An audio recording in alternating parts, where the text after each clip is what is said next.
Hey, yeah, we're live. We had a little technical difficulty, but we're back A to Z, December 7th, chopping up everything we can talk about to unite humanity, Americans, black people, white people. Just last week we had a headbanger talking about language. What's good Yeah, today, man. Ali? Hey, man, life is so good right now, man. Just sitting here loving it, seeing people starting to unite, seeing people, even though there's a lot of friction out here, but there's still pockets of people that are trying to unite and see, uh, see the goodness in humanity and the world. Through all this thickness of hate and discontent and different groups of evilness. What are those? Yeah, What are those called? The Fin? Is that the Fin? man. I forgot what it's called. What they was calling the demons, but it's a different word for it. Yeah, whatever. We All ain't right. gonna worry about that. Oh man, that's cool. That's cool. But A to Z, we're talking about any kind of topic, that's just near and dear to our heart. But the purpose is always to bring us together. And with that being said, we got a guest today, a second guest on the show. It's a good friend of yours, Jay. I've never Yeah. met him, so we're gonna meet him live today on the screen. So let's bring Jay in.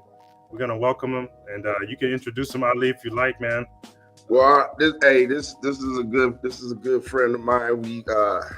We did a lot of talking. I'm gonna let him tell us what he wants us to know about himself. But I do know he's into Zen type of thing because we were doing the fighting style. He's into other fighting styles too, as far as Okay.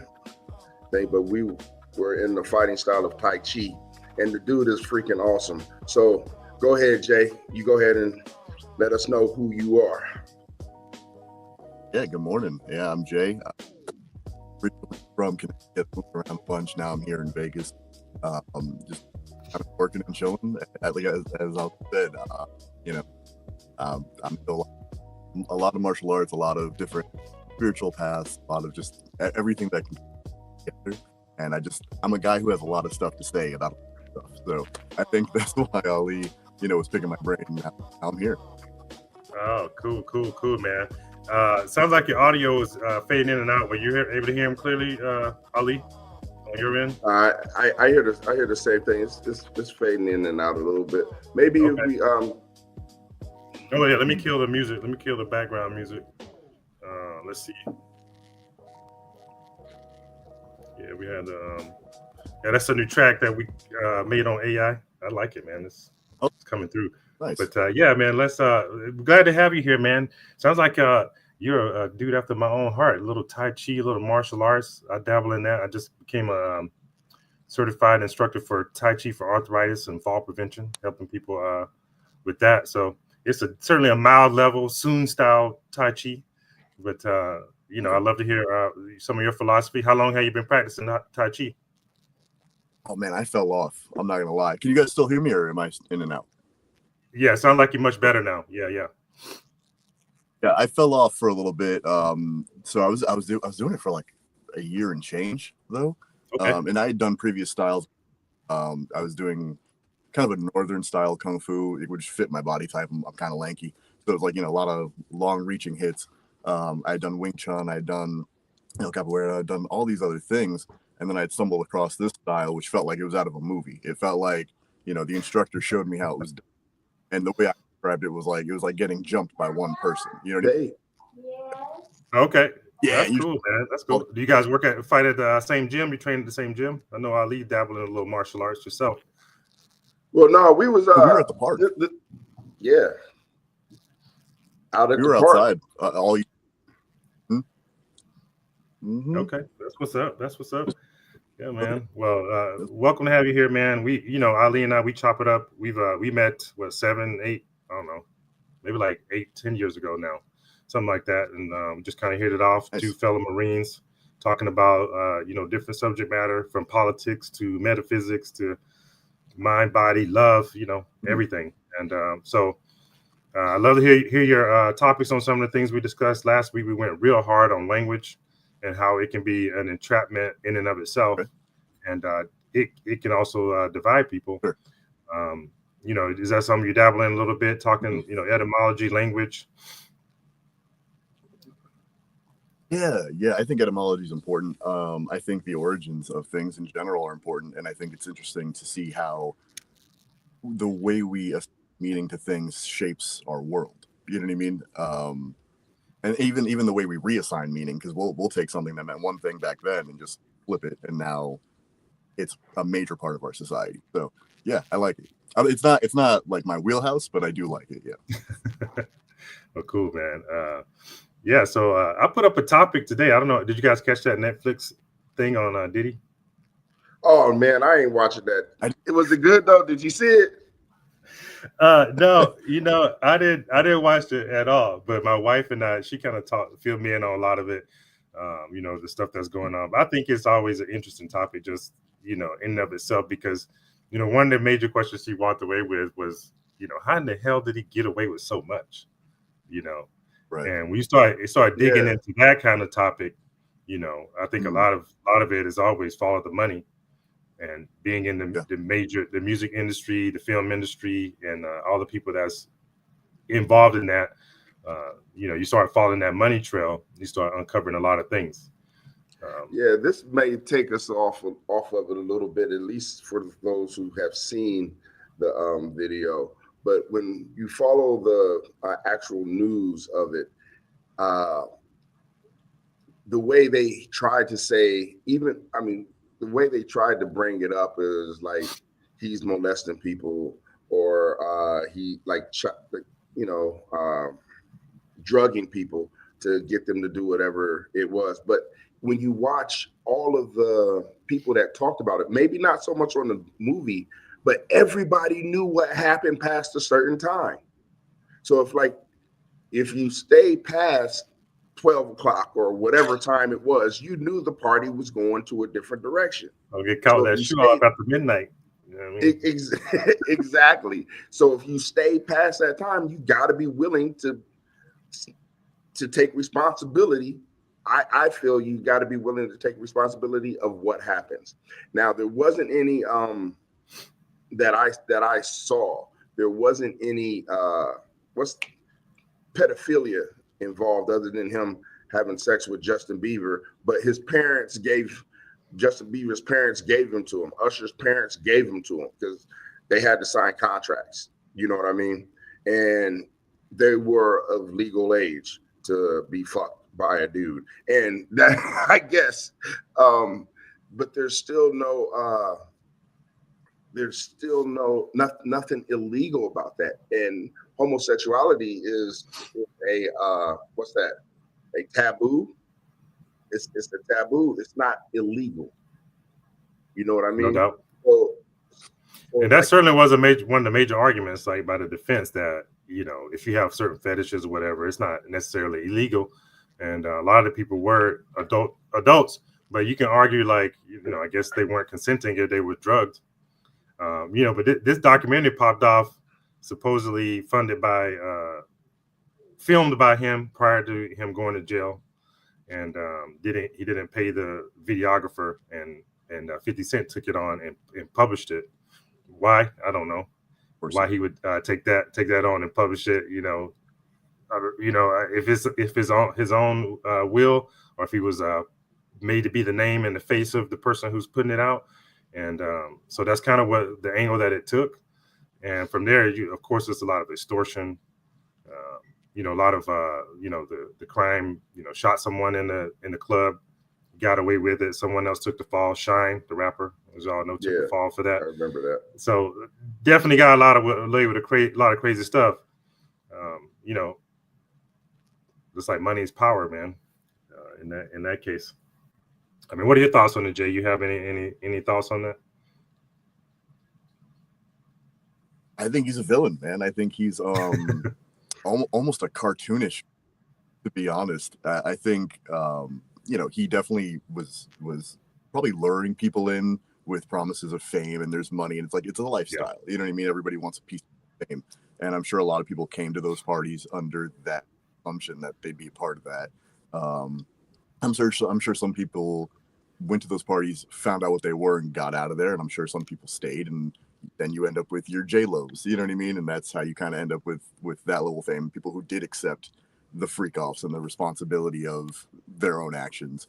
But ultimately, I think he was drugging people and fucking them, and I think he should be in jail for that, because it doesn't matter if you come over to have sex, drugging people and fucking them. You're raping people. So that's my take. That's an interesting take, because that is in strict conflict with what I'm thinking. But it's okay. I mean, I welcome that. So I'm going to ask you a question, just real quick, to throw this idea up against, and I stated it earlier. If you know that at a specific time you're standing on a bridge, and at a specific time this bridge is going to be taken from you, you're going to either fall on some pillows, you're going to fall in some lava, you're going to fall in some water. Some of this water is going to have crocodiles in it. Some of this water is going to have just all alcohol. You're going to get drunk and have alcohol poison in it, and you stay on that bridge until that time, and you fall. You don't think that those people have to take responsibility for it, especially if they know that this is what's going on at the freak offs? And I'm bringing this into an extreme part of where you have Pastor T.D. Jakes going to the freak offs. His excuse is, I'm going to where the sinners are.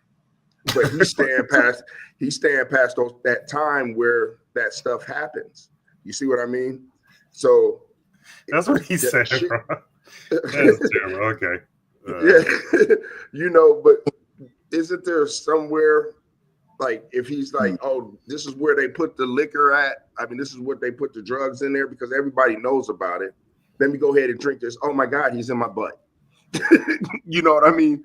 There's got to be something where they take responsibility for it and then not be considered a rape, I think. Go ahead. I'm ready to hear what you got to say. No, I think there are others. You get your Orlando Browns, your Ray J's. I think Usher brought Justin Bieber to P. Diddy. You know what I mean? So you do have those people who accept it, who are very much a part of it, and I think they should go. You know what I mean? Like, if you're there being an accessory to all of these crimes, then yeah, you're responsible, and whether or not you built your empire off of it, good for you for being famous, but like, you're still part of the problem. In regards to everything else, like, if I went to a party and they said, past this time you might get drugged and fucked in the butt, I'm gonna leave. I'm gonna go. You know what I mean? But if they're like, hey, this is, if you're into that, if my whole thing is, they call it consensual non-consent. If my whole thing is like, I like being drugged and fucked in the butt, then I might stay. So it depends on what you're into, and that's, again, probably how you get Orlando Brown. But it really depends on what you're about, and I think if everyone is agreeing, if it's all consensual, I don't see a problem with the freak offs. But it doesn't sound like it was. It sounds like people got bamboozled into, being covered in baby oil and trying to get away from. Yeah, it sounds like they might have been drugged.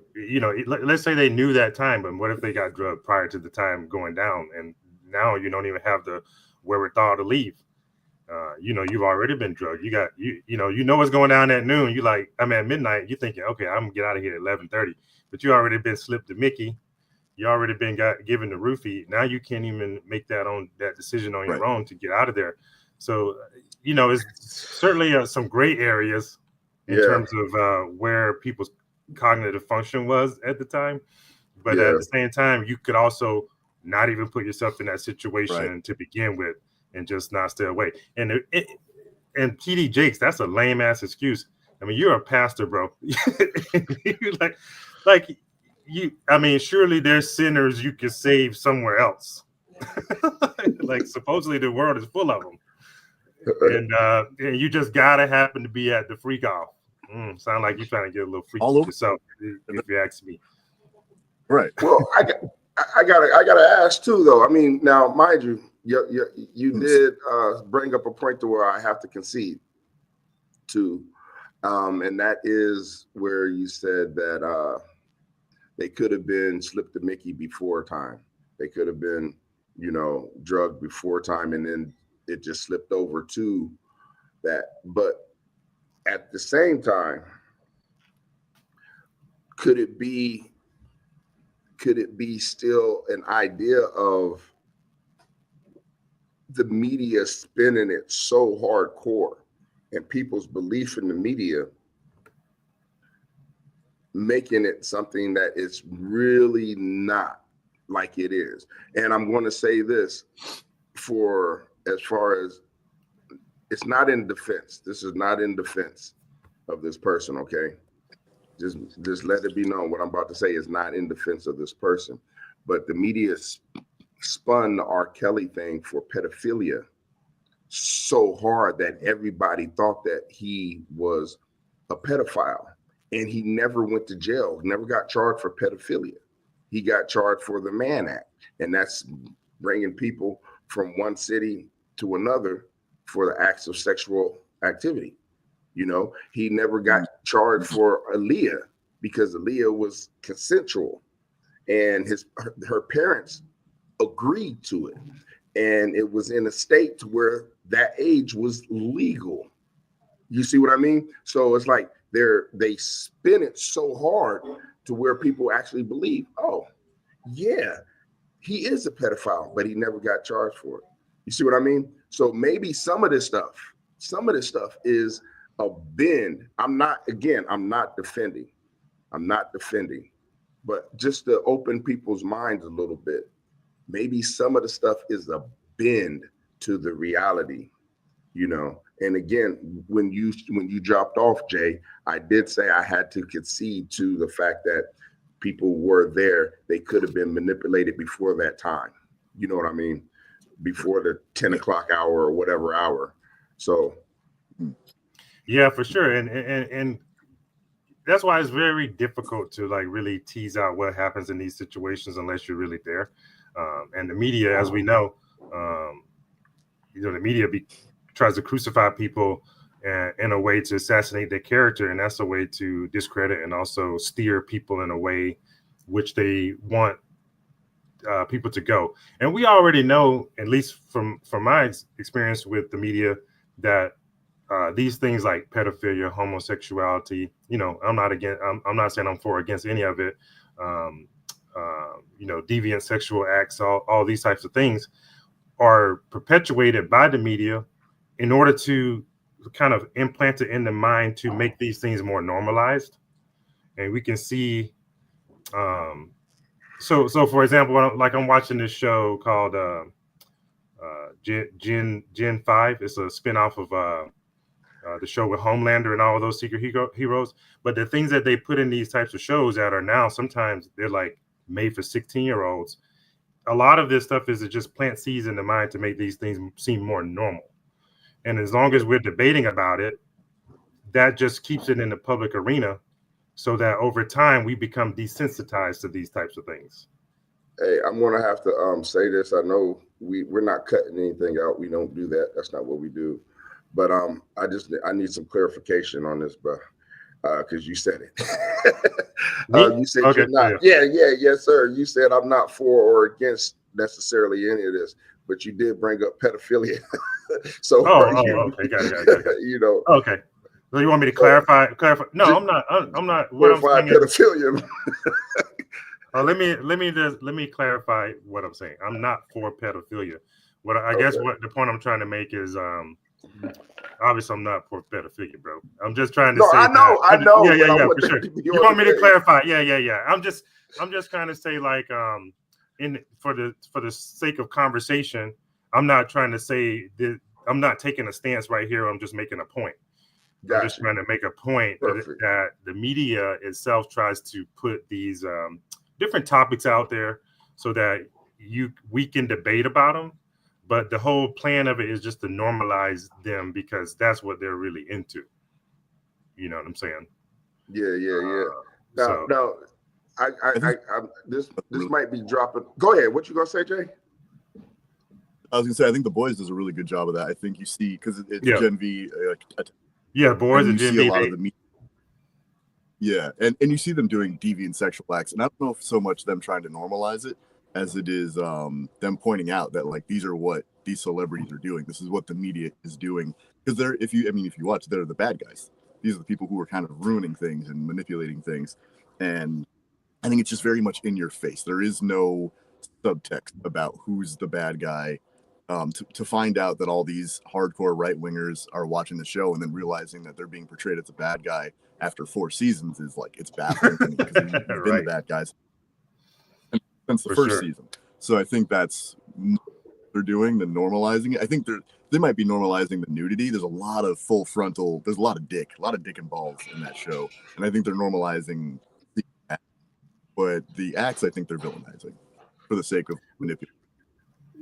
Yeah, it's hard. It's very hard in that show to like. There's a quote from even Diddy saying in this documentary. You can see it in the trailer. Like some of the things that's going on. There's good guys and there's bad guys. You have to choose which side you're on, and that was kind of him justifying some of the things that he did.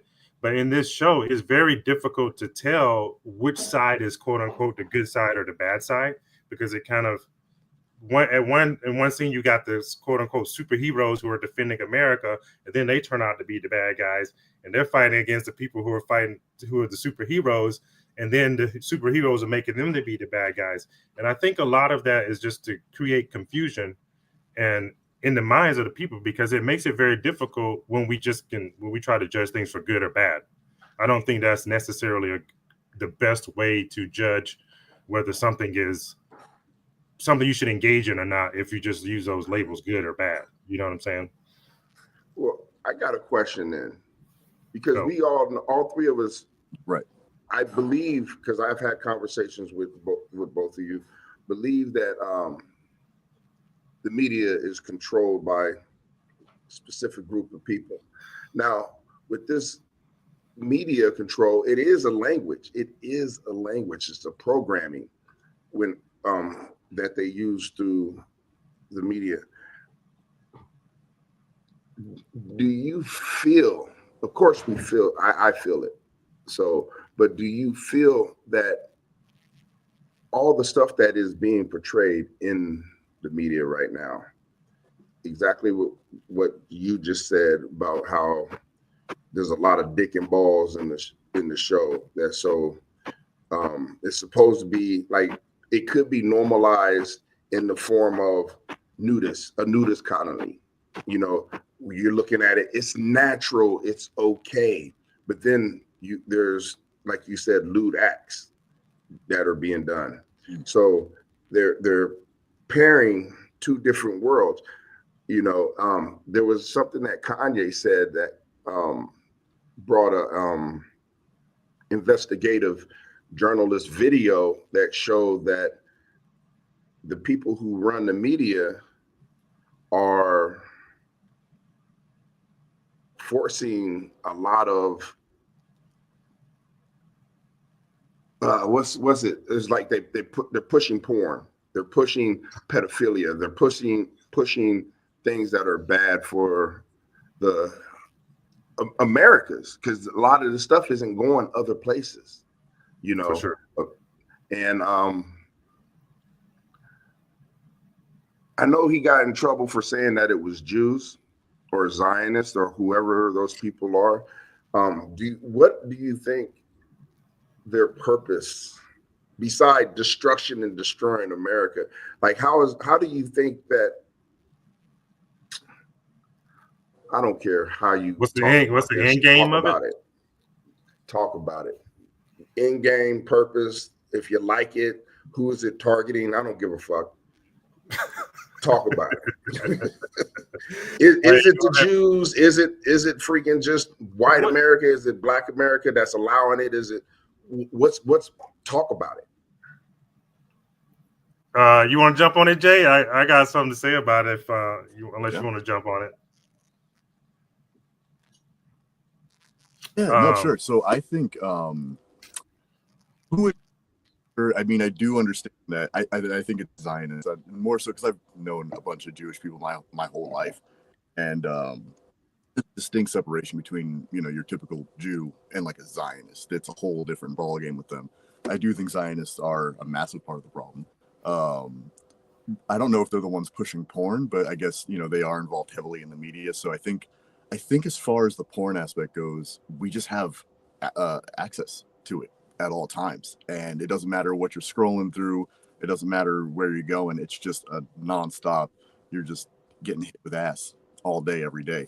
I don't know what the end game is there. I think we do know that, porn addiction kind of messes up your brain and how you function in life, and addictions of any kind kind of mess up your cognition. It screws with everything. So I don't know who's really behind the porn aspect, but I think the nonstop access to it is the problem, to be honest. Well, I would say, bro, is if you look at, like, when we started the topic initially, we said let's follow the money, and you can always get a better clue of who's behind what and what's happening when you start to follow the money trail.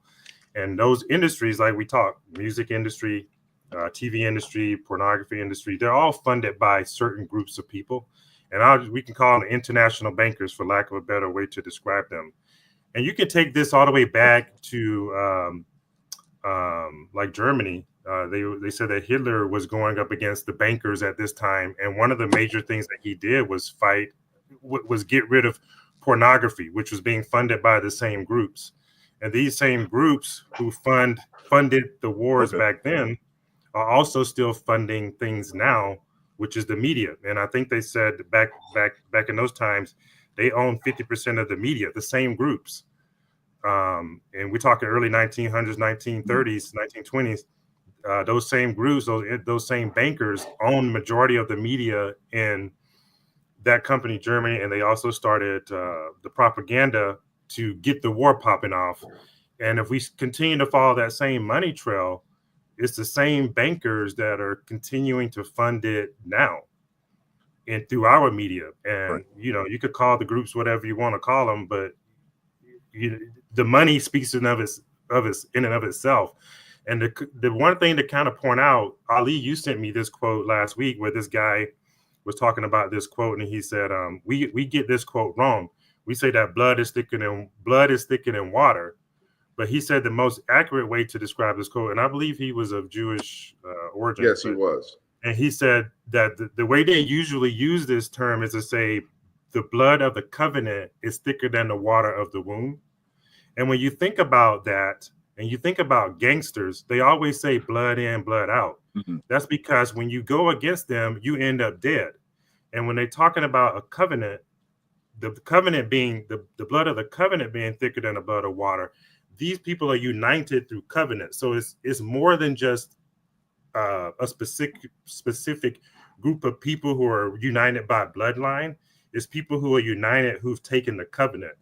And we know that the people who enter into these secret societies or these organizations, and we can call these organizations things like major labels, major music producers, major film producers, major school people who run schools and governmental organizations.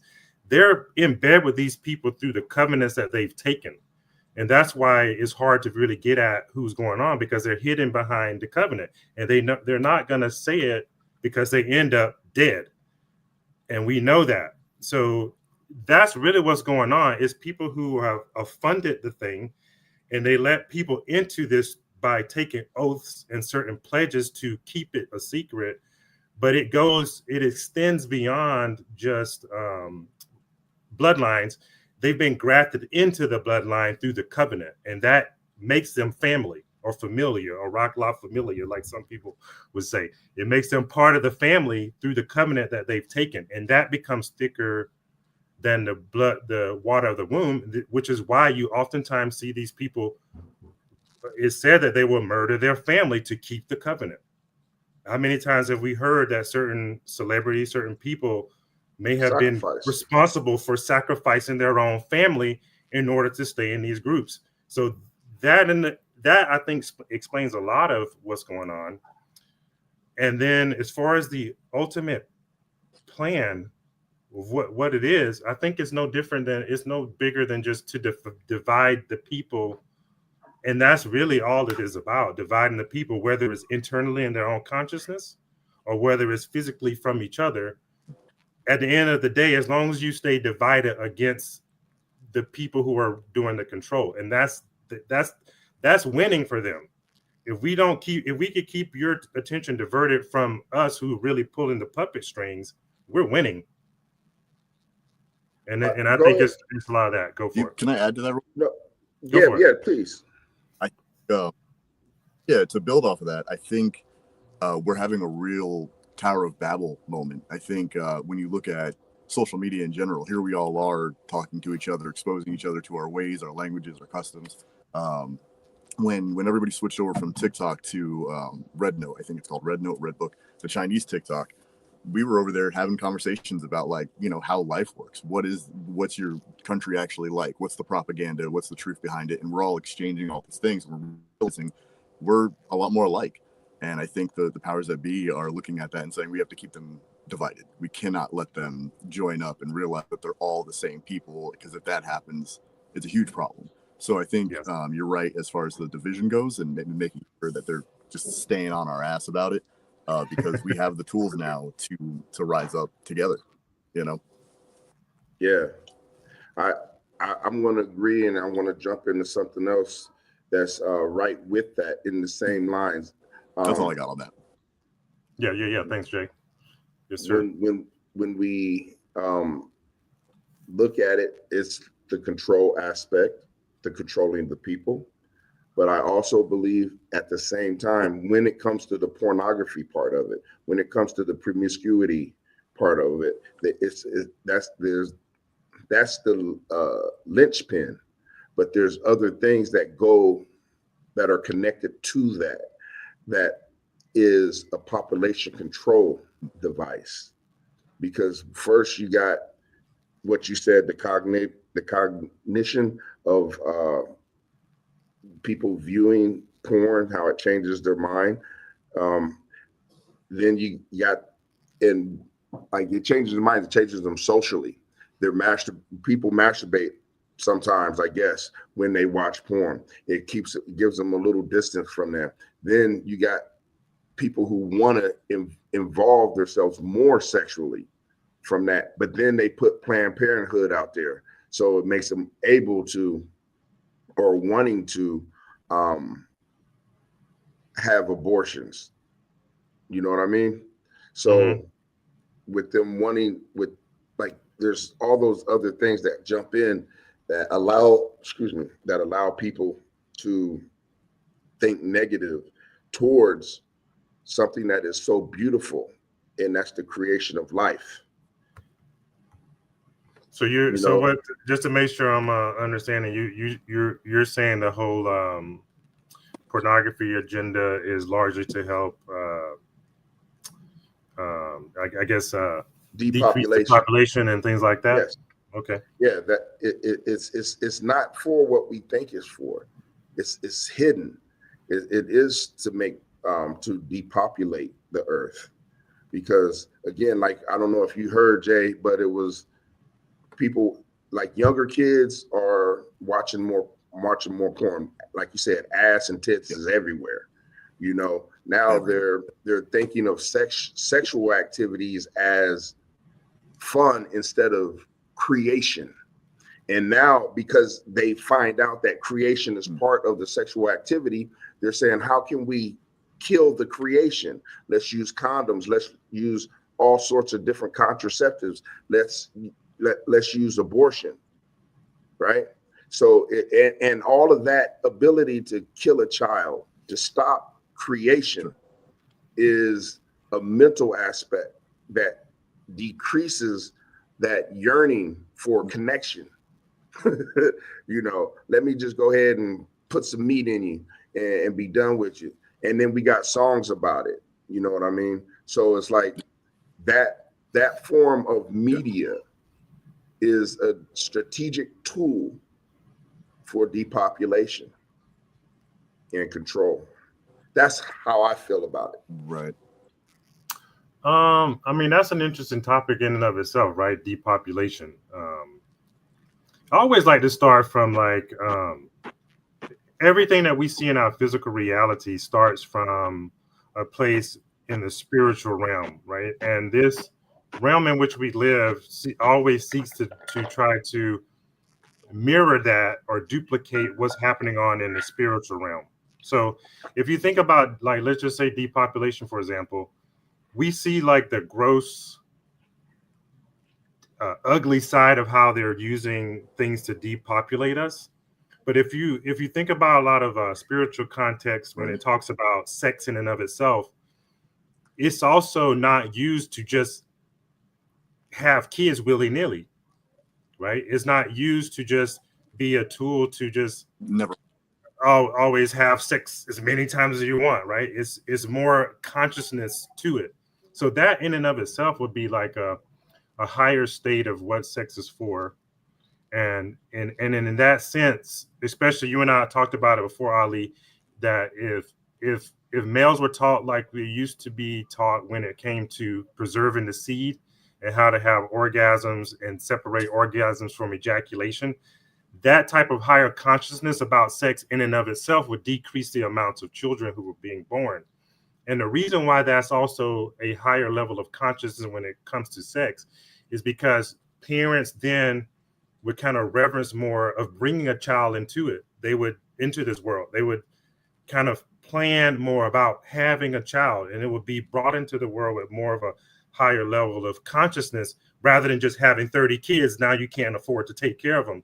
So in and of itself, rising to a level of higher consciousness about sex would be the highest form of decreasing the amount of, I guess, quote unquote, souls coming into this world without proper guidance versus the gross form of what they're trying to do it with abortion and so on and so forth. So it is like an evolution in a sense that we will have less children as people come into the knowledge of what true love and sex is about. And I'll leave it there. But I disagree. Go ahead. I disagree. Oh, but if you got something to say, go ahead, Jay. Yeah, real quick. So I think, and this is my hot take, and people don't like it. Basically, go for it, Doc. More nice and maybe inflammatory way. I think that having kids because you want them is the opposite and equal kind of psychotic action as murdering someone. I think you're bringing a person into the world willy-nilly. You're subjecting them to all of this, whether it be life. You're just making a person because you want to. That's fucking psychotic. I think it's as crazy as saying this person no longer needs to be in the world, so I'm gonna get them out. So I agree with the spiritual like guidance of like, hey, I planned this kid. This is the life I want for them. This is how I'm going to raise them. Like you actually are intentional about it. I think that will decrease the population. It'll also make people of more substance because we plan for these people to be here. So yes, I agree with that. Yeah. Okay. I'm going to disagree with both of you. All right, but only in the sense of this. Everything that you said, both of the things that y'all said were responsible. They are responsible and intentional, right? Those are intentional thoughts. There's intentional spiritually, intentional morally, intentional, well, spiritual, morally, same thing, but intentional to growth and creation. Now, if we had that intention, right? If that was part of our natural thinking, there will be more people. And the reason why I said that, because the environment around us would not be the environment that we live in right now. The environment around us would be more loving towards us, would be more peaceful. We would be able to intentionally say, yeah, we don't have to live in this city. There's nobody killing or corralling us to a city. I could build a family out here in the woods and still be close enough to the city. There wouldn't be people destroying the physical world that we live in. You know, there'll be more responsibility everywhere and for everybody. So I do feel that there will be more people because we will be able to spread out more. We wouldn't be corralled. Right now, it's not responsible because everybody's got to live in the city. We got to build up, even though there's millions, well, I ain't gonna say millions, but hundreds of thousands of miles of land that we do not live on. You see what I mean? So, and you bring up another point about, you know, the cities. You know, what Right. part of like the depopulation agenda. I think it's a matter of politics. Cities, yeah, it's a matter of economy. politics. I think. Yeah.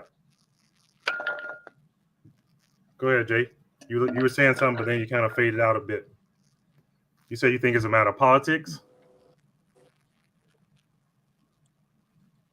Yeah, That's what I think. Oh yeah. yeah, I think so. I tend to agree. Yeah, like, no, I think it's a matter. Yeah, I do, and I think it's man, it goes back to the inception of this whole system. I think you have capitalism, which is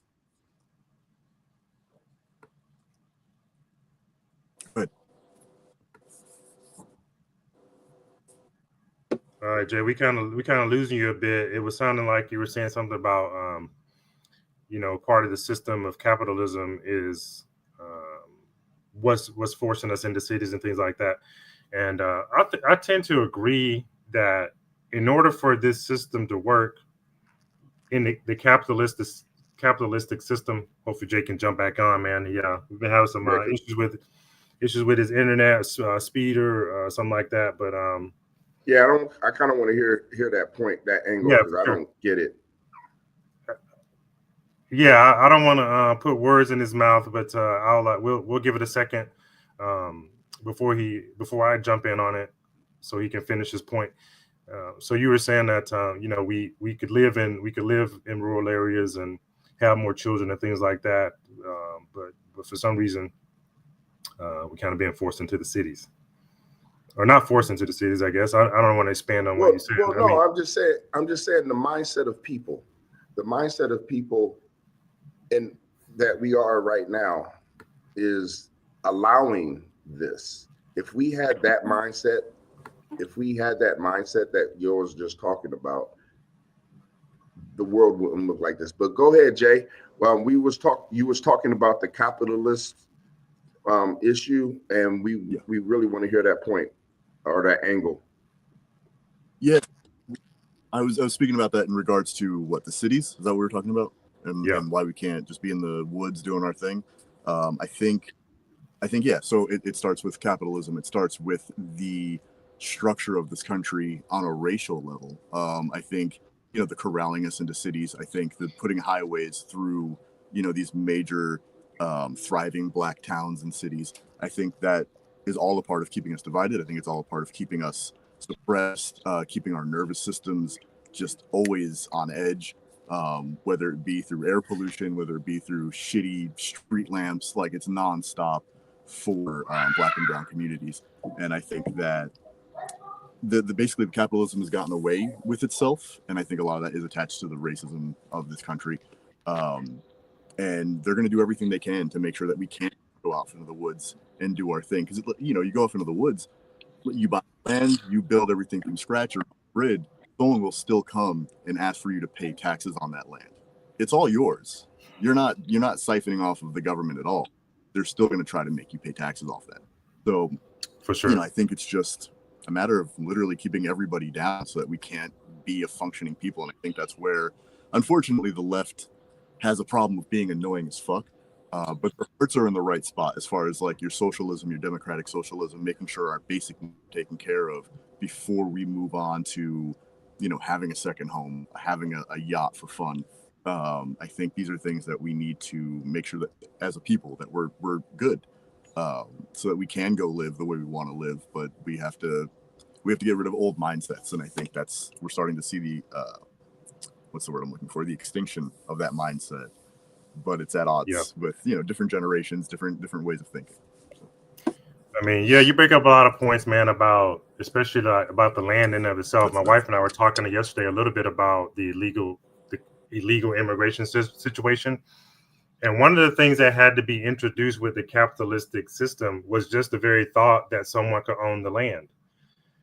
Because the indigenous people didn't have a concept of owning land. It was just it's just where we live. We're all part of the land. It was part of who they were.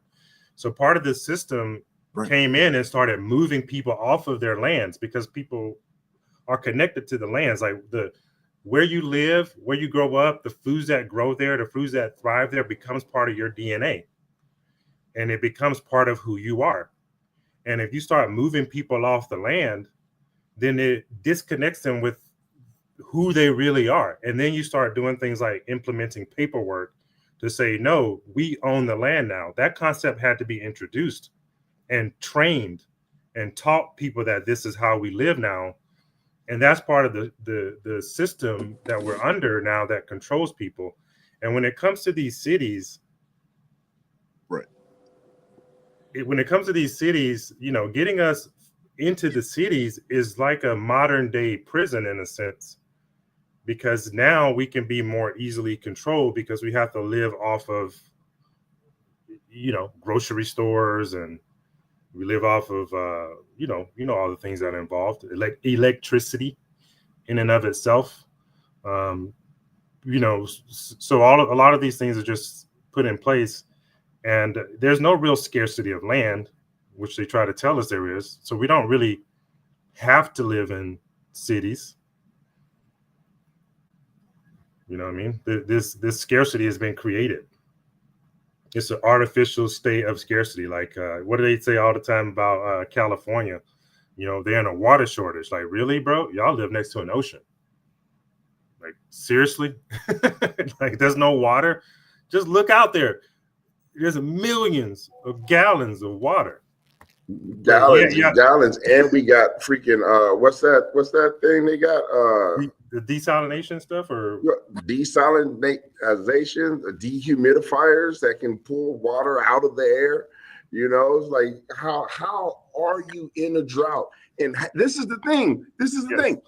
How the fuck? How are Americans? How are we believing this? How are we allowing this? I mean, like, it's not hard for us to understand that you got boats that don't come back to land. Do they think that all these, you know, boats have millions of bottled water on the boats? Or how about the submarines? They make their own water too, you know?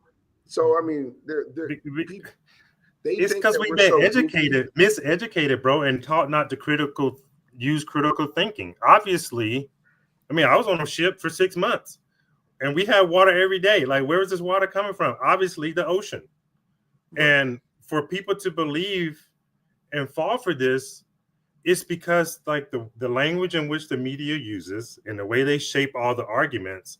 If you're not able to critically think, you won't even look around outside and look like there's an ocean, but you over here like no water, when we have the technology to desalinate. And even the same thing with land. I talk to people all the time. They say, oh man, we don't have any land. Like, you a damn fool if you think we don't have enough land. I live in Oregon, bro. I can't tell you how many acres and acres of land there is for just grapes. Just grapes. Are you serious? Like, we don't all need to live in cities. This is all indoctrination to create a system in which we feel like scarcity is around us. But we live in a, I mean, Earth is an organism, right? It self-regenerates. The rain comes down, it evaporates, goes back up. It's a recycling unit in and of itself. But we've been indoctrinated to think that everything is scarce. And that's part of the control. Because once you put people in the fear of they're going to run out, then you can have people like ICE come in and make us feel scared that we're running out of stuff. I live here in Oregon, bro, and I'll let you guys get the stage. I was talking. We went to my wife and I went to an NAACP dinner on Thursday night, and they posed questions on these little note cards for us to have communication about what. One of the questions was, "What would you like to see different in your community?" And one of the guys who was sitting across from me, he was a white guy, about 60-something years old. And he said, you know, us white people are afraid. And I said, afraid of what? He said, afraid that America is turning too brown. I said, oh, well, that's interesting. Because when living here in Oregon, bro, it's like, I don't know, probably like 1% Black people here. But yeah, you got people in this community who feel like it's becoming too brown. And then another lady said, well, we got to have more. She said that she talks to people who say we got to have more white babies to stop this state from coming too brown. Like if you look around, I see like 2 brown people a day. What are y'all afraid of?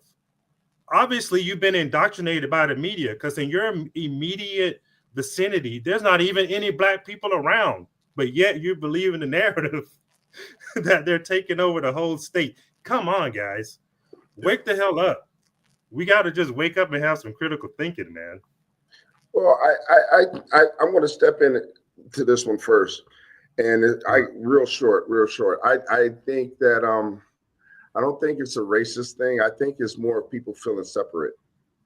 You know, however it is they're seeing it. Like, it could be a racist thing, but it's still I think it's a fear of separation. Like, if there's all these Mexicans, all these black people, and black people count as all the Africans and the Haitians and whatever. And when they say Mexican, I'm talking about all the Latinos everywhere that are somewhat brown. You know what I mean? Or even the Polynesians that we have coming in, the Samoans, and those are still considered brown. So I think what they feel is they're adding all of those into the brown faces. And they're like, these people are having sex and popping out babies, so we're going to lose control. Even though they're not seeing it in their face, they're hearing it just like what you said through the media. I think it's just the fear of being separated. So go ahead, Jay, if you had something to jump on there. I'm complete. Yeah, so I had a bunch of thoughts all in there. So I think it's a nuanced thing, right? Because we have racists who are blatantly racist, but then there's a bunch of good people out there who don't understand that they are following a white supremacist talking point. You know what I mean? Like, I've known good people that I've worked with who would say stuff like, we need to have more white babies because we're running. Like, that's a Klan talking point, just so you know. Like, I understand that you don't hate me because of, who I am and where I come from, and that you're not out here wanting to lynch people or whatever. But like, you're upholding the white supremacist structure.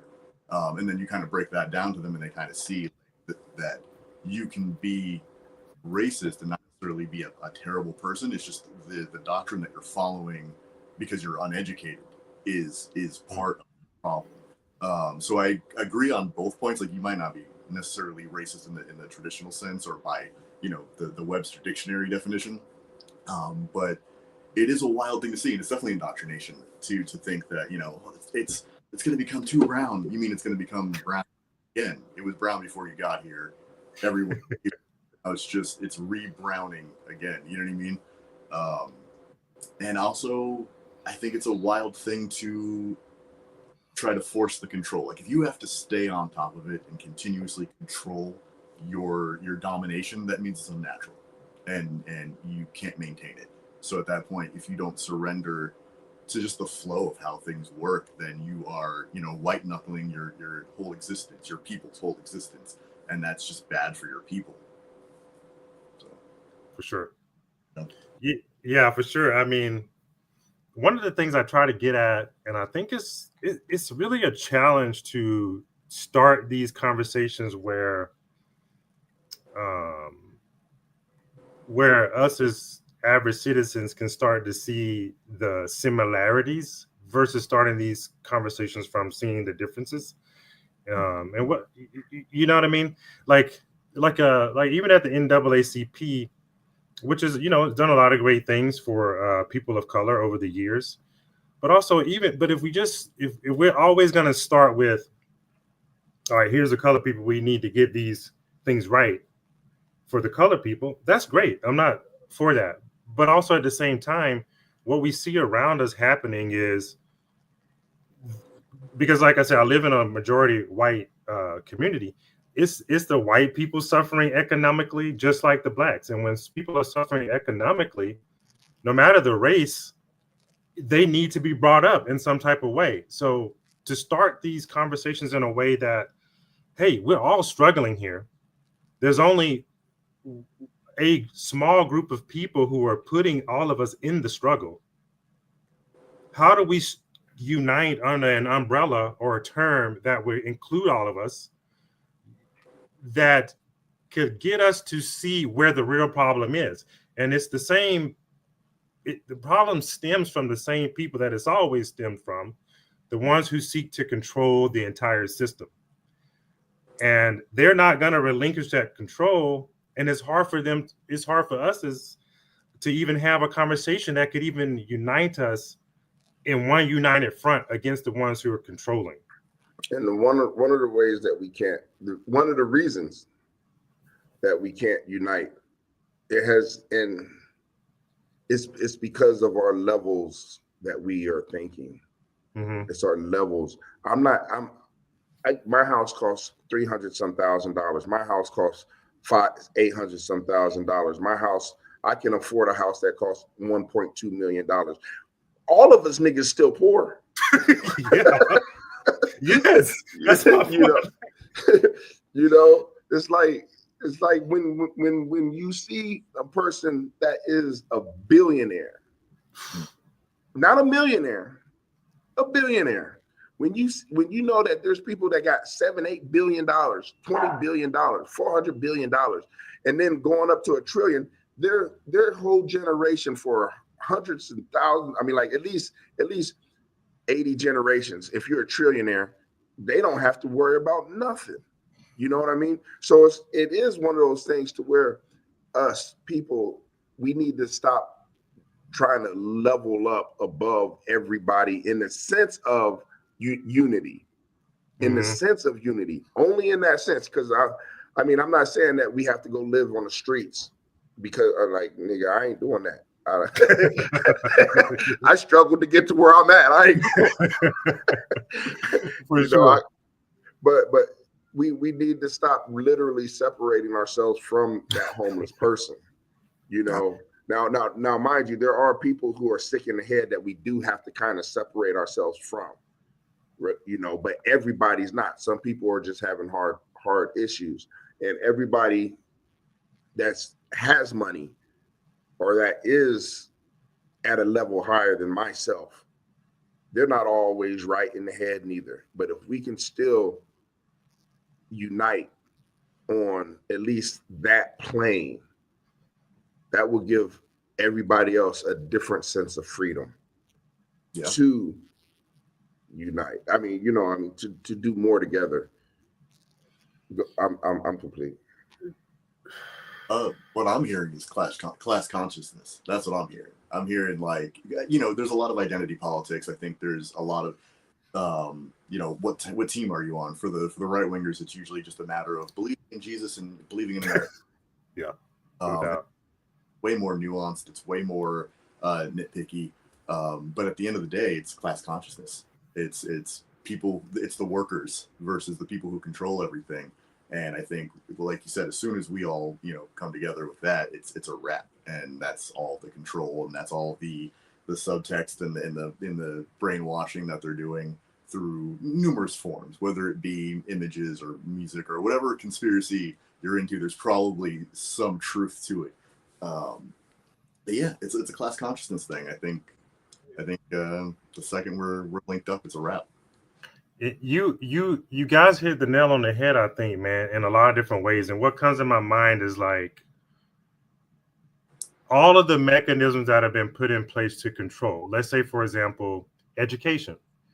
If I graduate from a university, that puts me in my consciousness above you who didn't. Right. If I can afford a Rolex and you can't, in my mind, I'm somehow better than you. Right. And it's just kind of these different carrots, whether it be education, money, a specific title. You know, I'm a doctor, you work at McDonald's.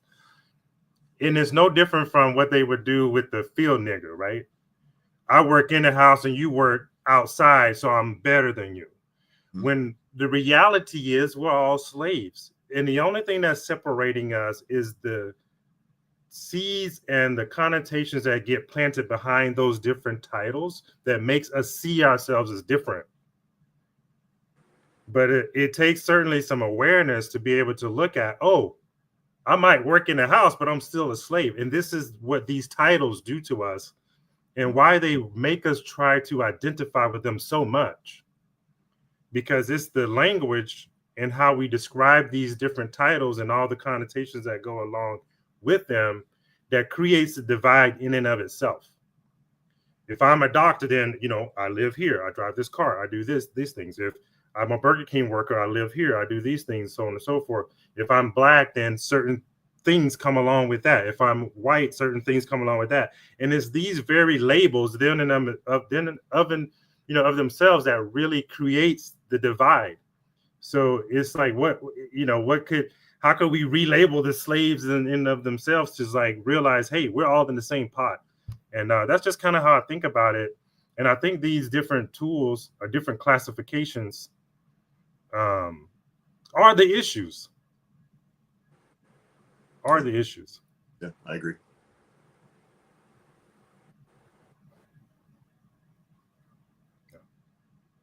Mm-hmm. Yeah, Oyonga's muted. Oh yeah, no, yeah. I agree. Yeah. I agree 100% with what you're saying. Yeah, there's really not too much that's not with separation with that, Yeah. Yeah, so I guess how what's this? I always love this line from Tupac. You can learn to see me as your brother instead of a distant stranger, but no one can really make you see that. It's kind of like a feeling, and we talked about how feelings sometimes are the most accurate way to really know when someone's your brother or your sister or your friend. The feeling that you get from them, and sometimes these words. Like for a homeless person, you start to have certain thoughts in your mind about them, and it won't allow you to tap into that feeling. Right. So it's almost like, how do we get back to that feeling of love for one another, that feeling of, I know the way, one way, because there's many different mechanisms to use, right? Mm-hmm. To do that. One way is to detaching ourselves from this media. The media is the one who is putting all the diversity in there. Then you have to really detach yourself from the old way of thinking inside of each and everybody's community, as far as my generation, of people where we were around, and there's still racism out there. There's still classism out there, but we still have to see, and religion brings that separation too. Just everything that separates us. Football separates us. You're like, fuck the Redskins, nigga. We can't. And then you got people fighting against calling them the Redskins. What you call it? That's racist too. Like, everybody's so stuck on wanting to be separate, wanting the individuality, but even the school, because we don't understand what individuality really is. Individuality is actually oneness, which is kind of weird. But when did they start taking I out of our language? In school, right? In school, like when you're in kindergarten, first grade, you say I have this, I have that, I have this, I have this. Then they say, okay, now you're in third, fourth grade, fifth grade, at least when I was younger. I don't know about so much now. Don't use I anymore. You have to use they, or like when you're writing, who told you this? Get out of first person. Don't use first person. Use second and third. You're talking about somebody else now. You're not talking about yourself. It's not your opinion anymore. It's somebody else. You bring somebody else in this to make your point.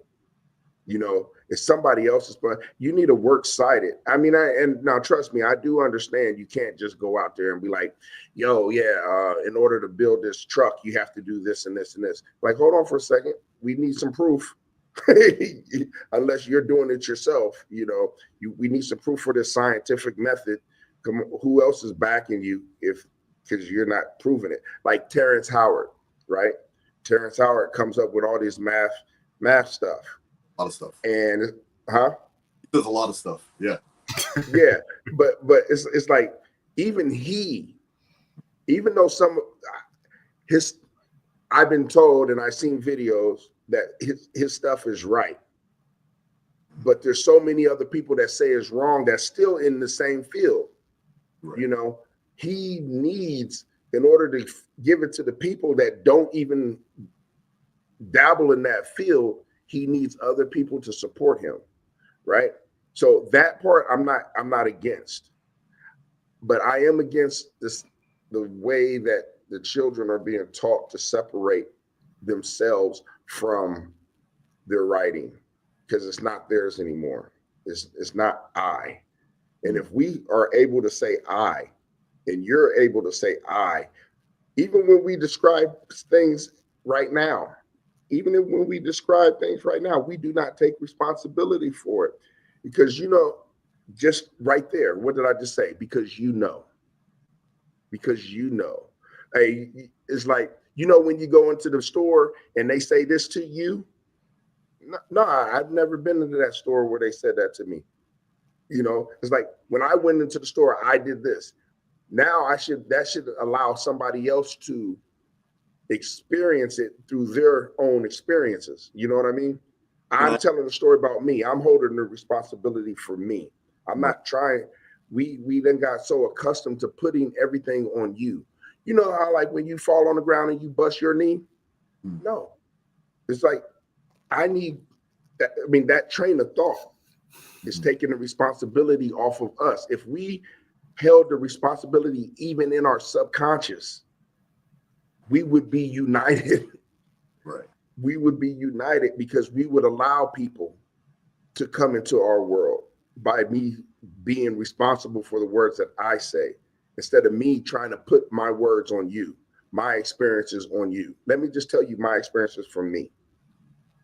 Now, you know how, like, when your wife cheats on you or your girlfriend cheats on you and you do this and this and this, like, that's not me taking responsibility. That's me projecting. You see what I mean? Sure. It's not a powerful projection. It's more powerful when I take responsibility for it and allow you to step into my world. I kind of feel that. What do you got, Jay? I got something I want to say on it, but go for it. Yeah, so I got to cut out in a second. I got to get ready for work, but it reminds me of two. One was a personal experience that kind of you touched on, which is funny to me. I'm working with this dude in a pizza shop, and he's, you know, hardcore metalhead, and we're scraping the wax off of brie. And he was like, I don't really like brie. And I was like, oh, whatever. I was thinking about it. And he was like, yeah, man, I don't like the smell. It kind of reminds me of cum. You know what I mean? And I was like, nah. I don't know. Hold on, bro. And he was like, oh, yeah, I'm gay, blah, blah. Like, you know, I meet his boyfriend later on that day, but I was like, I don't know what you're talking about. He was like, I did not expect it to go there. Yeah, that was it. Yeah. But, you know, but what I'm hearing also is that, like, when you surrender when you give up your experience, when you surrender, you know, your experience, is give up the narrative as well. Is that kind of what you're saying? Like, as soon as you kind of separate yourself from your experience, then you're allowing someone else to dictate the narration of the story? Well, no, I'm saying, like, when I separate myself by putting it on another person, okay, it loses the connection. Okay. Because I have the ability, like, if I'm saying you, just like what you did, man, I don't know what the cum smell like, you know, it's a separation. It's like, why are you forcing me to think this? Why are you doing this? But if I just say it's all on me, that allows you, even if you don't agree, to come to the door and be like, okay, I see what you're saying. You know, I don't know that situation, but okay. Right. You know, there's no negative pushback. You see what I mean? Or not negative pushback. There's no pushback. It's what it is. You know, I'm at the line of your world. I'm not running away from you. Yeah, I get what you're saying, bro. I want to try to put it in this context. Like, in this reality, it tries to make you seek outside validation to really get clarity on who you are. So when you do something, you say, "Oh well, we can't just take Ali's word for it. We got to compare it with everything else to see if it matches up with the way in which we all think." Right. So it forces you to try to seek this outside validation.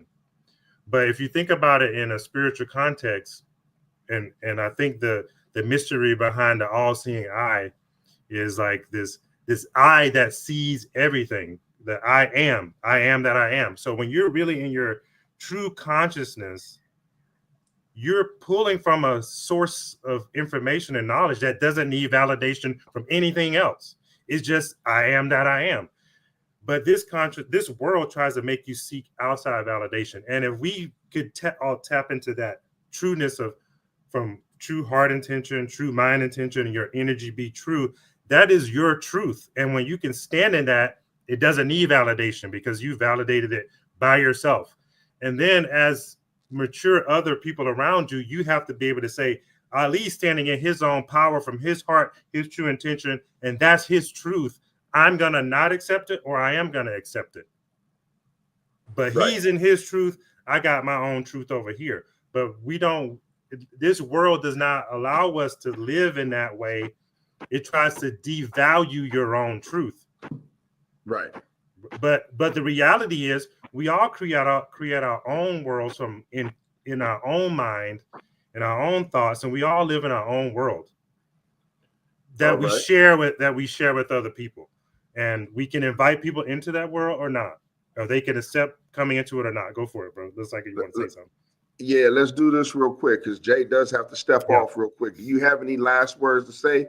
And before you do say anything, we'd like to thank you for coming, and we appreciate your conversation. Hopefully, we'll be able to get an opportunity to have you back again, and so we can do this. We can do this.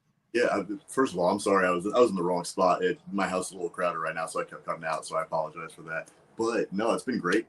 I love talking to you guys. I have a lot of stuff to say, especially if we're talking about religion, internal energy, and like that oneness of your own truth. And I have a ton of stuff to say about that. So I can't wait to talk to you guys about all of that and rant at you about it for a bit. But no, it's been great, and I appreciate being on. Thank you. All right. Yeah, man. Great to have you here, Jay. Great meeting you, man. And we look forward to more conversations in the future. Appreciate your input on all that we discussed today, man. All right. Have an awesome day at work. All right. I appreciate it. Y'all take care. All right, brother. All right. Yep. Yeah, man. Yeah. So I don't know if I think that kind of also goes along with what you were saying about, about just being in your own truth. And yeah. See, I do really feel that when being in my truth and understanding allows somebody else to tell me theirs. Yeah. Tell me, as long as I know, hey, this is where I stand, I think more people would be able to listen. We would be more open to hear. Well, I don't have to agree with you. Right. I hear what your truth is. Tell me what your truth is. Your truth is that? Okay, I dig it. I don't agree. But we're here. Let's keep it moving, because I see that you're a person that's not afraid to tell your truth. You're not afraid to tell your truth. Let me hear your truth on something else, because you listen to my truth. Here's my truth on getting this burger that we're getting ready to go to the store and get. You know what I mean? Or whatever. Yeah, for sure. Whatever. Yeah, man. And that's what's important. People need to start saying I. Do you know when there was this one situation that I was walking down the street and this guy came over and he said this and this and this and this? That right there opens up even the question, have that ever happened to you? Instead of just automatically violating somebody's space, somebody's mental space, and say, you do this. That's a magical spell anyway. For sure. Yeah, absolutely. You're making me put my guard up, because now I got to sit there and and figure out, have I did this? You know, Yes. where in my life are you trying to infect me? This is like a virus, because I'm not trying to think about that shit. No doubt. No doubt. You know? If you think about it, like in my industry, right, as a trainer, you know, you have to go through the certification and all that stuff, and you learn all the theories, but that stuff is in place then for you to really start saying, okay, well, how can I create something new from this? But when you have to validate everything against all the peer review stuff, all the things that happen, it slows down the ability to kind of advance, because you got to go back and look at the research. That's old news. But when creation really happens like real time, like it's fast, like like children when they playing games outside and they coming up with a game and then, oh yeah, let's do this and let's do that, and it's like a real time immersive experience. But if I got to stop being immersed and go do the research, it's slowing down the ability to really leapfrog, and that's a part of the game, right? To keep new advances from happening quickly, because then you can't really control the narrative as well, and then you'll see people really taking off. Right, because that's how creation works. Yes, real time. Yeah. Real time, and that's what's happening. You're creating something. Hey, little kid, what are you doing? You're doing that. Well, I know you got the imaginary gun, but you can't hold the gun that way. That's not how guns work. You have to do it. You know what I mean? Yes. It's like you're killing imagination. You're killing their creative, because you're adding structure to something that's flowing. You know, yeah, and that's the flow. And that's the same way. I'm sitting here having an idea like what you said when it comes to exercising or whatever. You want to add. This is the physical exercise. I want to add some chakra exercises to my bench and cardio workout, plus also add some esoteric ideas at the same time, because now I'm not just exercising the body, I'm exercising the mind, and I'm exercising this area all at the same time. Well, what proof do you have? Yeah, what proof you got? Yeah, now you got to now I got to do the research. Yeah, show me something else that is exactly like what you're saying. Yeah. Because if it's not exactly like what you're saying, maybe what you're saying isn't right. You know, ain't right. Yeah. That's what kills creativity. Because maybe what you're doing is creating something that will destroy medical health. Yeah. And they don't want that. They want you to be on that umbrella. And then, like we were saying earlier, the education, like let's say you're exercise guru, you took all the studies, you got all the degrees. They don't want you coming out like that, because now, like, what good is my degree now if you coming out with this? You know what I'm saying? Like, oh, nah, you gotta fit over here, bro. We've studied this for 30 years. You don't have any studies or research. Your shit is bullshit. Like, really don't. But it just worked with me and my client I'm training right here. It just worked with me and my people. You're gonna invalidate this real world truth experience that was developed from right now? Hell no. Yeah. And we gonna sue you. And we're gonna get you in jail. Because that doesn't follow the script. Yeah, bro. You're a charlatan now, man. You're a witch doctor. We gotta put some yeah. And then they go ahead and add, this nigger back in or who's he thinking? This black person, whatever the fuck they gonna say, is uneducated and trying to kill people with this new workout activity that only his cult. Oh yeah, only his cult. Oh, and you know what you do after we put you in jail? Oh, we're gonna take that idea. We're gonna put a patent on it. Now it's ours. Exactly. Yes. Exactly. Now it's ours, and that's that's the game. Yep. So that's the game. Like, how many? I mean, I don't know how many inventions there were by, they say, quote unquote, black people in the day that were just invented in real time, and then their owners, slave owners, business owners, whatever you call them, took those ideas that were created real time when these people were just in their groove and patent them, and now they profit off of them. That's what that whole thing is about, bro. Hey, like when they did the filament, like that black dude invented the filament. He's like, no. I actually did the ball.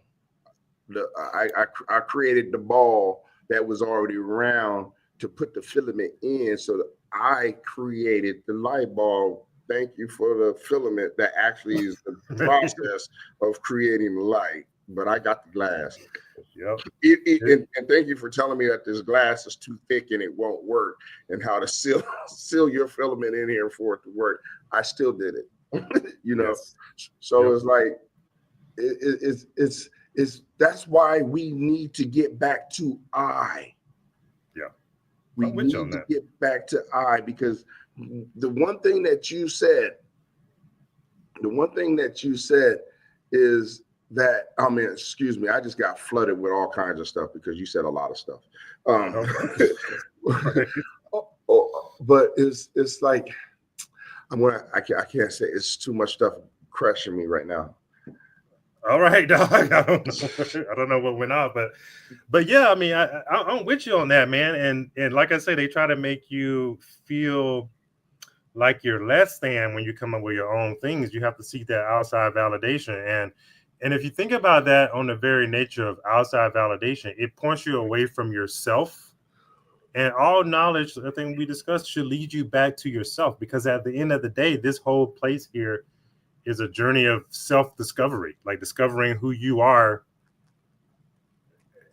and just letting that come through without all the labels. Just like, who am I? Who am I really? What did I come here to be? And if you got to be validated by everything else, then you might be lost forever trying to figure it out. If you're not able to trust the things that are coming through you. Yeah, it's man. It's crazy, man. It's crazy. It's an odd world, man. Like navigating through,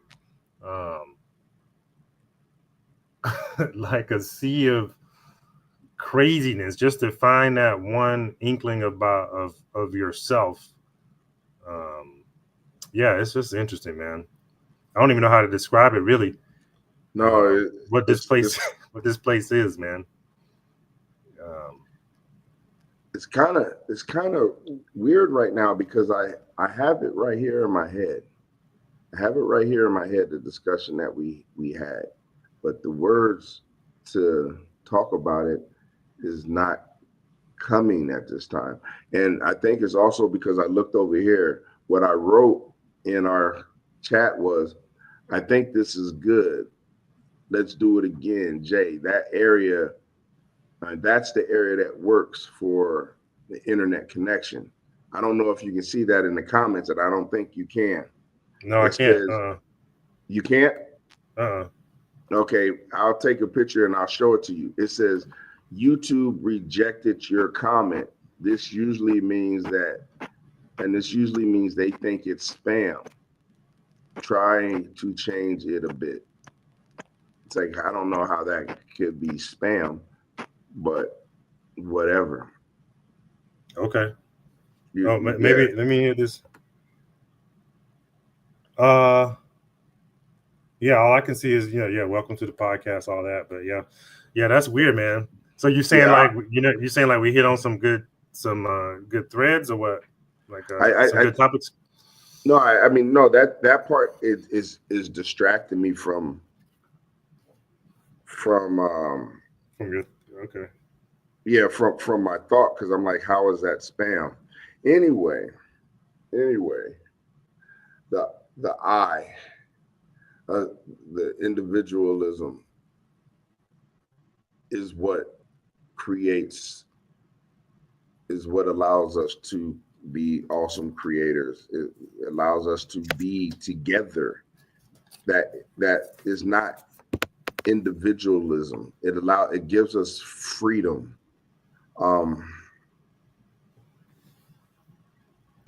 I think it really just makes us whole. The I brings us back to the source. It lets us know who the source is. You know, it lets us know that we are the source. It gives us the ability to understand that intention is part of creation, and intention starts with, I mean, is I don't have your intention. Your intention is yours. That belongs to you. That belongs to you and your um, motion and movement in creation. My intention belongs to me.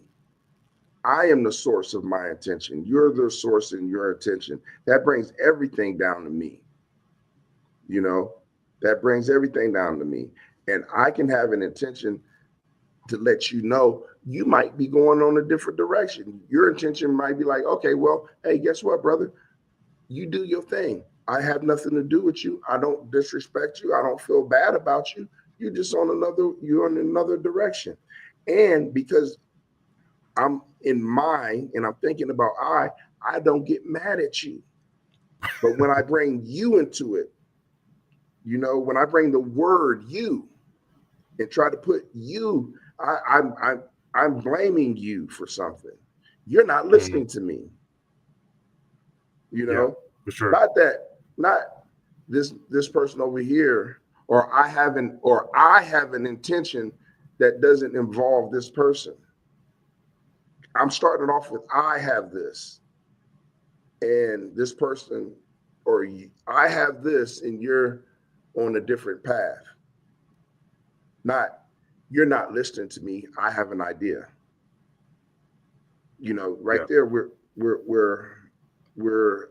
at odds because me trying to put you in a different spot, or me trying to control where you are instead of me controlling where I am. Without wanting to see something else different from someone else. Yeah, right. And that's love. That's where the connection comes in. That's Absolutely. where the connection comes in. Yep. Yeah, man. For sure, bro. That definitely is love, and that's a definition that we don't really think of love about, right? And why we really get that definition wrong, because I'm guilty of it as well. Like we say we love someone. Like example was this kid that I know was on a basketball team. Just the other week, we heard his grandmother was kind of funding his school. And then she found out, she loves her grandson. She's gonna pay him. He bought his girlfriend a ring to get proposed. Oh, cut him off. Cut him off. Like no more paying for school. I guess you gotta figure it out now. Like if you really love someone, it's not based on what they do or not do. It's just you love them and accept it as it is. Right. But oftentimes we like, well, if you ain't doing this for me, then I'm gonna feel some kind of way. But that's really true love. And if you think about it from a higher concept, like what a creator would do for his creation, is he just loves them and gives to them freely. Right. Or right. Yeah, the creator. I don't say him or her because I think it's both. But anyway, that's another story. Yeah, but which I think you get my point. You're right. The creator says, "I love you. You are the source. Do with that as you will." If you fuck it up and mess it up, I still love you. If you do something great, I still love you. If you don't do it right, it's not perfect. Still, that doesn't change. You're right. You're murdering people. That's different. I don't understand. The source or God, the creators. Okay, well, you're still. I love you. I love you enough that I will not take my laws away from you. Yeah, you still got the air to breathe. You still got the water. You still got it. This I was listening to something the other day, and he explained like how we as humans, like if you were to imagine, like you're looking at me on the screen, and the view of a human is like if you were to look at just this little pixel right here. That's all you could really see was just this little pixel. But the whole world is this whole thing that you can see with me. So in your limited view as a human, you can only see this pixel, but sometimes you might see the pixel of this picture on the wall. Well, why does it look red sometimes? Or sometimes you might see the pixel of the white wall behind me. But as a limited being, that's all you can really see. But as a creator, you see this whole screen with me and all the pictures on the wall behind me. And the creator has that type of viewpoint. So it sees all the negative, all the positive, all the quote unquote good, the bad, the murder, the rape, the whatever, and it sees all that. And I'm not saying any of that is good or bad, but what I'm saying is that's the vantage point of the creator, and that's the vantage point that true love would come from. Right. Being able to see how all of those things mix together and create the reality. But as us, we see this little pixel and we say, oh, well, from this limited view, that's good, that's bad, that's bad. Well, you don't even have any clue of what the whole picture is. Right. And that, and on an even larger scale, and I believe it's a larger scale, and I believe your scale is perfect for what you're talking about as far as love, right? On a larger scale of creation, we can see, like, our radar for the stuff that we believe that we can create is probably, and I'm not going to go with time, I'm going to go with distance. Okay, distance is what I'm saying, and is probably on a radar of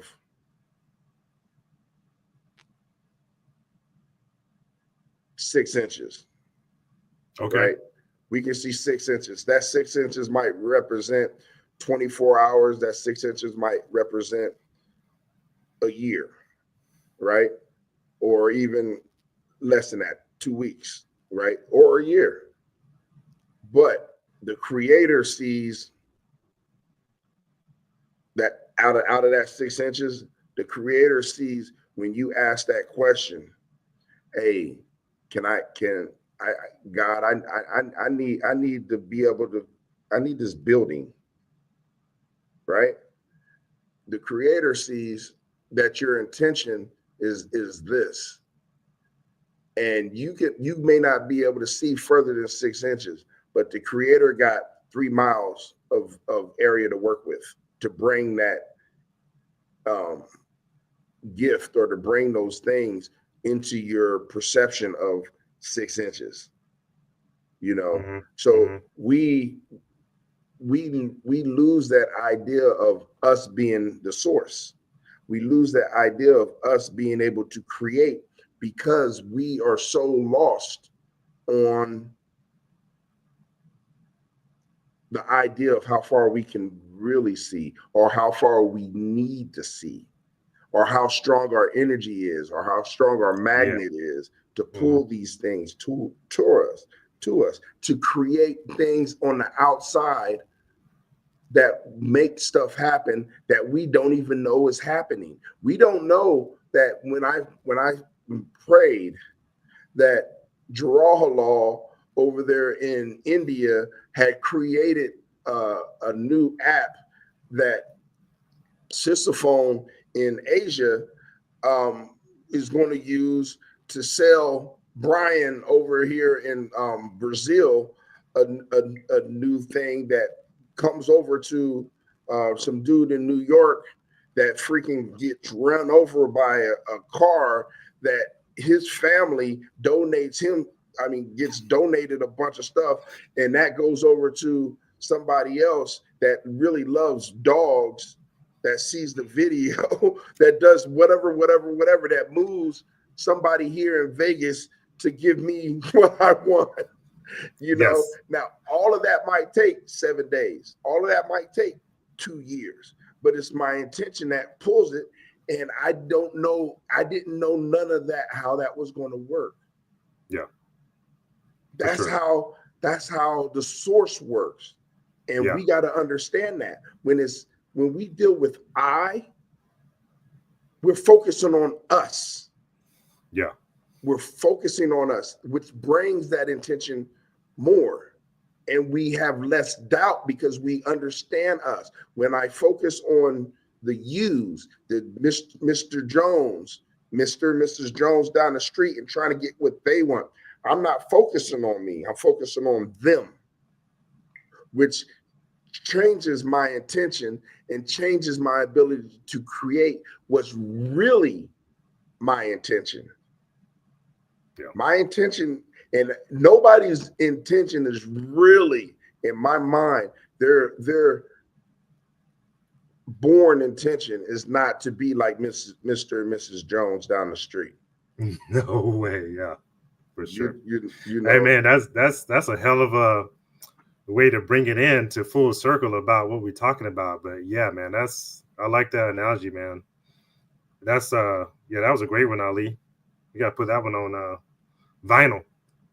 okay. You gotta put that on vinyl because when you think about it too, and it like when you say something like God's ways are not like our ways, that right there really puts it into concept of how it's really not like our ways, or the creator's ways are not like our ways, because in that same analogy, it also brings in the what we call past, future, and present, but the sages, or the meta, to say time is kind of linear, circular. It's not just linear, because if you want that house today, like somebody started building on it and working on it maybe 30 years ago, and then you move into it in 2019, but it was put in place and all the and but you won't move. You say you want it today, you might move into what we call 2027, but it started way back then, like this orchestration of all these different events that made it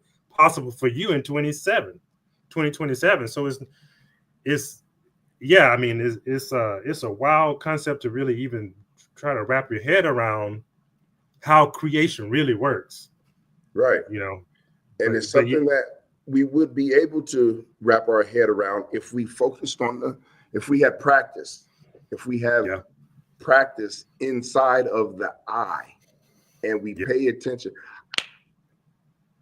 There's I don't know. I don't really have that much time. Yeah, I got a couple minutes too, but go for it. But no, I don't have that much time to tell you the story. Oh, okay. Me and Vanessa watched creation happen.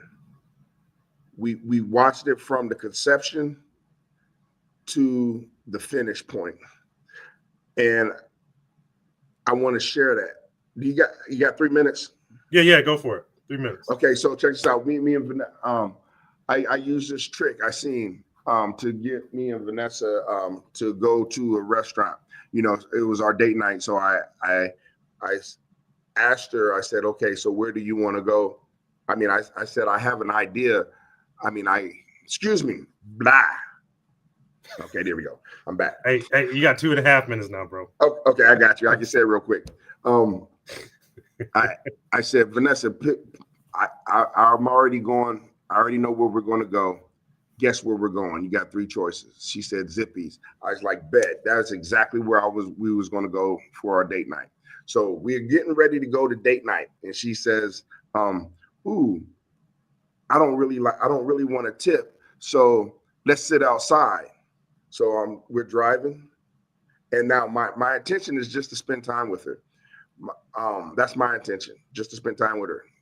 We brought in, she doesn't really want to tip. Let's sit outside. We go over there. The outside part is in the shade. It's too cold. I don't want to sit outside. Okay, we can go inside. Don't worry about the tip. I just won't tip. She felt it was bad, right? She felt it was bad not to tip. We should tip. Don't worry about it. I'm the one paying. Oh shit. I'm the one paying, so we don't have to tip. So now she feels bad about not tipping. We go in there. Zippy's main thing, one of their signature thing is chili. They don't make the chili there. The chili comes in a bag. They put it in water and they heat it up and they put it in the bowl. Right? Yeah. We already know that process. And they do like a cheesecake flan type pie that they and it's one of their staples. It's something they're supposed to have. So we sit down, we order chili.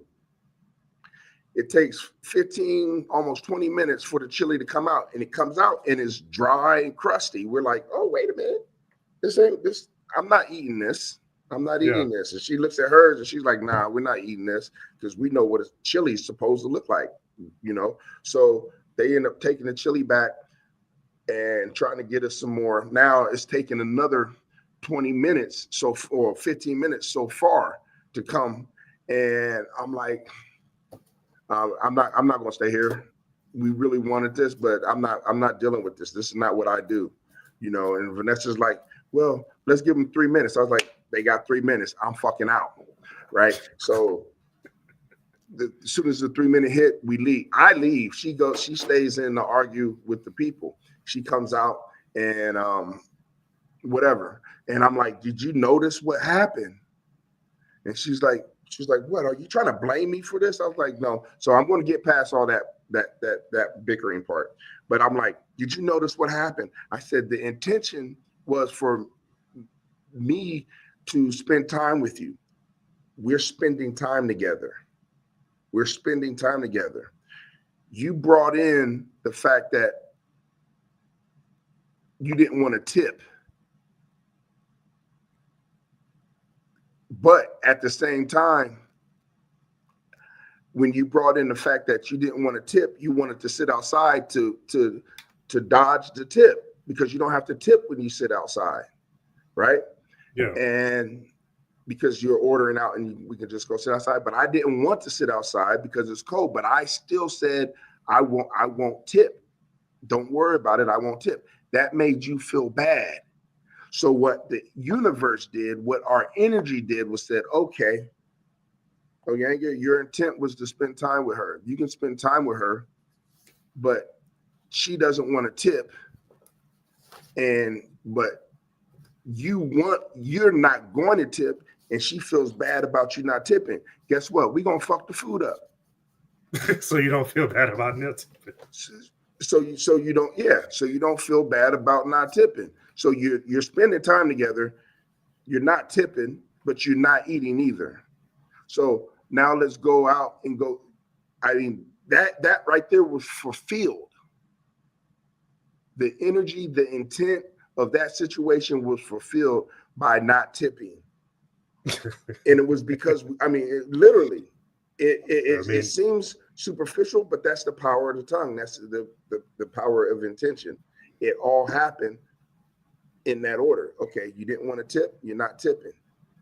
Because of this situation, the situation was dictated by what we said. Yeah. We did still spend time together, and we did go get some food from someplace else. Zippy's wasn't the intention. Right. And we went to someplace where we didn't have to tip.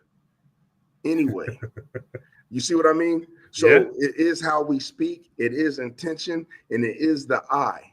And our ability to create has to be noticed all the time, because we're creating all of the time.